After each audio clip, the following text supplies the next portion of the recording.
আমাদের ডেইলি লাইফে এমন কিছু জিনিস আমাদের প্রয়োজন, যেগুলো আসলে প্রয়োজন না, মানে অপ্রয়োজনীয়, কিন্তু দেখে মনে হবে যে না, এটা আমার অনেক নেসেসারি, আমার কাজে লাগবে। তো হ্যালো এভরিওয়ান, আজকে আমি একটা র্যান্ডম ভ্লগ করব। সো আমি চলে আসছি যমুনা ফিউচার পার্কে। এখানে আমাদের একটু কাজ ছিল, সো আমি একটু ঘুরে ঘুরে আমি মিনিসোতে ঢুকেছি। সো এখানে আমি দেখছিলাম ওদের কোরিয়ান অ্যান্ড হচ্ছে চাইনিজ প্রোডাক্টগুলো।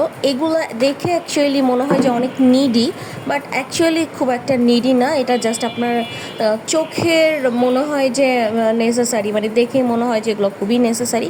বাট হ্যাঁ, একদম যে সবগুলোর কথা আমি বলছি সেটা না।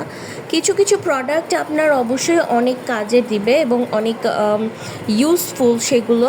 অ্যান্ড এখানে হচ্ছে আমি ওরা খুব একটা ভিডিও করতে অ্যালাউ করছিল না, কেন জানি না, বাট এখানে ভিডিও তো নর্মালি সবাই করে। সো আমি এই জন্য স্টিলভাবে দেখাতে কি পারছি না আপনাদেরকে।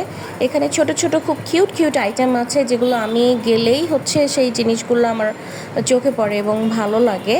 সো যে ওকে নিয়ে গিয়েছি, ও হচ্ছে আমি বলেছিলাম যে তোমার কি পছন্দ সেটা তুমি নাও। সো ওই জন্য ও ঘুরে ঘুরে দেখছে আর আমি ওর পিছু পিছু ঘুরছি।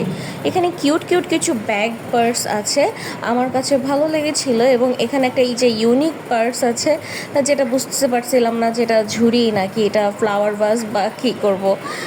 বাট জোকস অ্যাপার্ট, এটা কিন্তু একটা সুন্দর একটা পার্স। তো এখানে আরও অনেক আইটেম আছেন। আমি সবসময় হচ্ছে এই যে এই পুতুলগুলোর উপরে আমি একদম একদম অনেক বেশি পছন্দ আমার, ওগুলোতেই আমি আটকে যাই। তো আমি ঘুরে ঘুরে এগুলার দেখেন কি করতেছিলাম, নাক ধরছিলাম। তো আমাদের ওয়েটিং শেষ, যেটার জন্য ওয়েট করছিলাম, তো কাজটা শেষ। তারপর হচ্ছে আমরা টুকটুক করে চলে যাচ্ছিলাম ওপরে ওপরে ফুড কোর্টে যাচ্ছিলাম আর ঘুরে ঘুরে দেখছিলাম আরও কিছু কেনা যায় কি না। আমরা টুকটাক কিছু শপিং করেছি। ও শপিং মলে আসবো, শপিং করবো না সেটা কি হয়। তারপর হচ্ছে সো এরপর আর ভিডিও ক্লিপস নেওয়া হয়নি। আল্লাহ হাফিজ, এই পর্যন্ত ছিল।